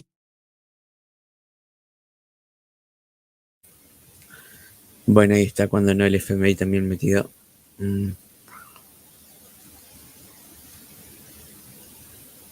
Sacamos esto, nos vamos de acá.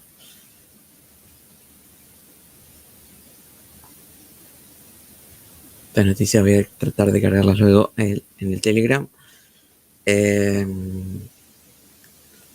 Bien.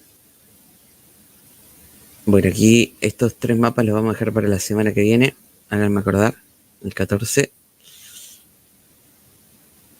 Vamos a ver nomás ahora si cargaron algo nuevo. Ese video también lo dejamos para la otra semana.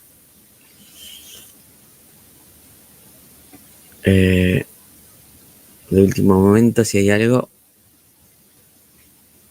Sí, hay cosas.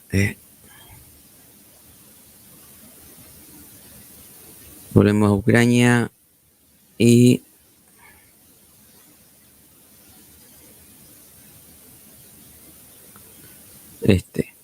la defensa aérea ucraniana derribó 29 drones Ajit durante la noche. Hace 3 horas. 4 personas heridas como resultado de un ataque con drones en Shebekino, en la región de Belgorod.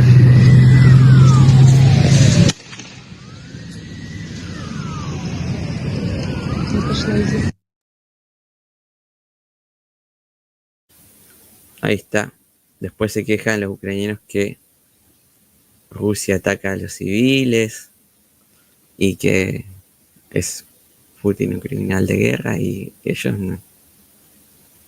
¿Qué hacen? ¿Atacar a los civiles también? Parece que sí.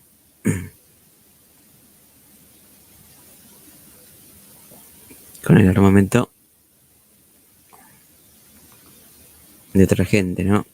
En el eje de Orihib se produjeron enfrentamientos ayer cerca de Malatokmachka y Novodanivka. Aquí está el informe matutino de la AFU. Parte norte de Robotino. Y en el eje de Bremivka hacia Ugledar se produjeron enfrentamientos ayer cerca de Bodiane y Ugledar, informa la AFU. Más arriba tenemos que también hubieron enfrentamientos en Krasnobrivka, Konstantinivka y Georgievka. Aquí y aquí. Y en el eje Pokrov se produjeron también combates.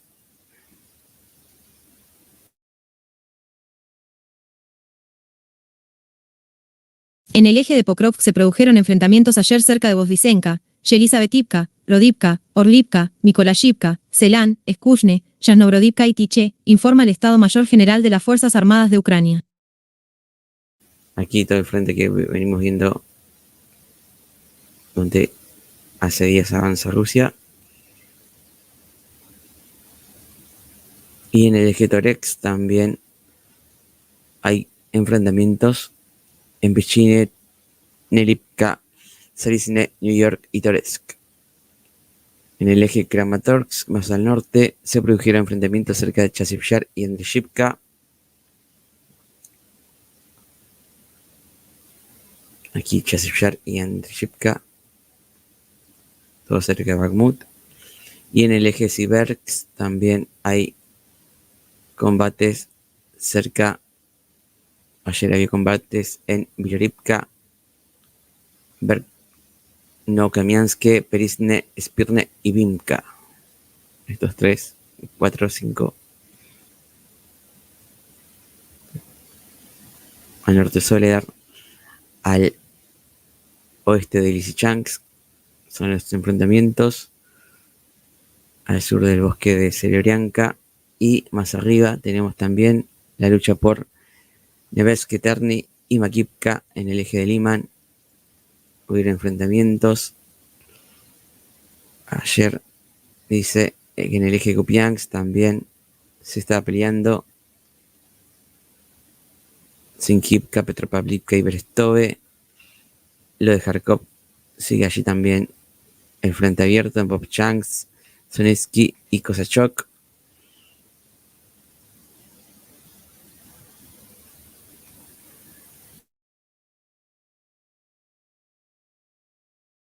La aviación rusa llevó a cabo ataques aéreos en Litsy, Kosacha-Lopan, Kupiansk, Solochiv de la región de Kharkov, Tverdopivove, Chasiv Yar, Kurdumivka, Druzhba, Mikhailivka, Rodivka, Oleksandropil, Vozvisenka, Karinove, Boyane, Urosaine, Novodonetsk de la región de Donetsk, Lokove de la región de Zaporizhia, informa el Estado Mayor General de las Fuerzas Armadas de Ucrania.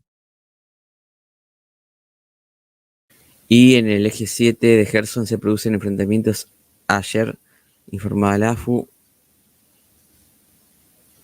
Esto es la del río Dnieper. Y lo otro, para que se ubiquen donde queda. A ver. Bueno, aquí marca diferentes lugares. Todos los frentes abiertos allí. Del Donbass y de Kharkov. Y en el eje 7 y se informa de una explosión en Berdyansk, en la parte ocupada de la región de Zaporizhia, dicen los ucranianos. Un ataque por allí parece de ellos. Y en Emerkom, el Emerkom ruso, se ha declarado un régimen federal de situación de emergencia en la región de Belgorod.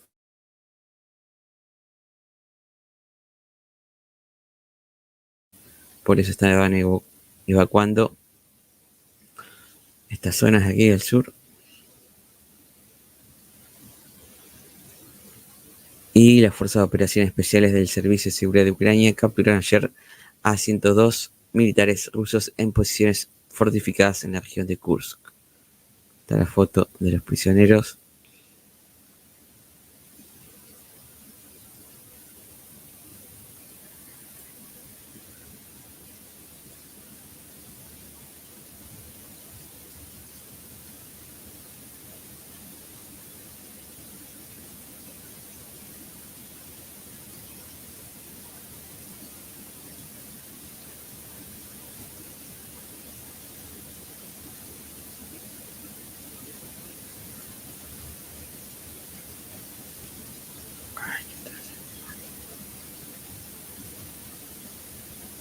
Las fuerzas señalan que es la captura más masiva del enemigo que se llevó a cabo al mismo tiempo, dice el SBU de Ucrania. Y en el puente sobre el río Sangm en la ciudad de Grushkovo resultó dañado en un aparente ataque con misiles. Вот по мосту был прилет. Мы находимся на мосту Глушкова, где были большие прилеты.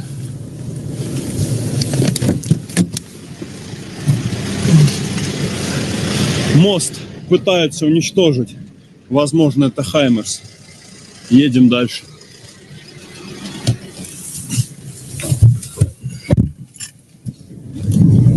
Himars dijo que fue hecho con Himars, parece ser. Ahí está el boquete que le hicieron 2. El guardarrey también arrancado y 2 personas heridas como resultado de un bombardeo ruso en Smerch con MLRS en Konstantinivka de la región de Donetsk. Y lo último que publicaban, se reportaba una explosión y humo que se eleva después en Pavlograd, aquí detrás del edificio el grupo que se levanta en la ciudad ucraniana de Pavlograd. Bien, no había nada más nuevo, ¿no? Acá en el de Ucrania. A ver. No.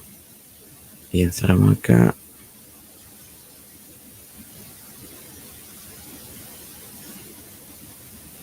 Acá no han cargado nada nuevo. Bien, entonces ahí terminamos, Tomás. Gracias por el aguante hasta el final.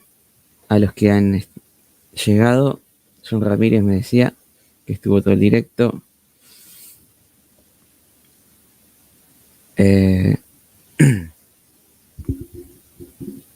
Bueno, aquí tendré que haber dicho noticias variadas, ¿no?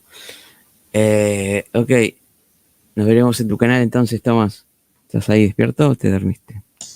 Vale, perfecto. Pues nos vemos el miércoles 21. Miércoles 21 estaremos en mi canal. En actualidad bélica. Sí, actualidad bélica. Ok, ahí dejo el enlace entonces. Creo que está ya igual en la descripción, a ver. Sí, ya está.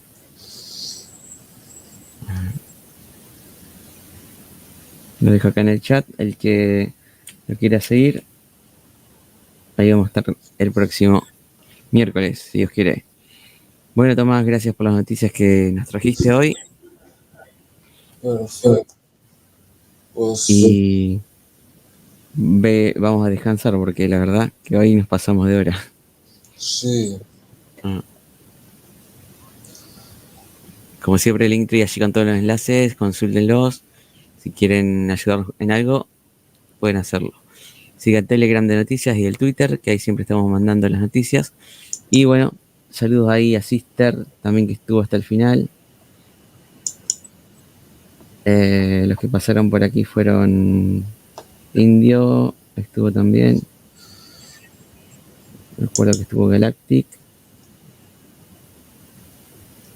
Estrella Azul. Guajor. Marcelo. Y otros más que no saludaron, pero creo que dejaron su like. Ok. Vamos a ver si podemos grabar esto. Así no se pierde. Perfecto. Pues buenas noches. Buenas noches, Tomás. Nos vemos. Chao. Chao.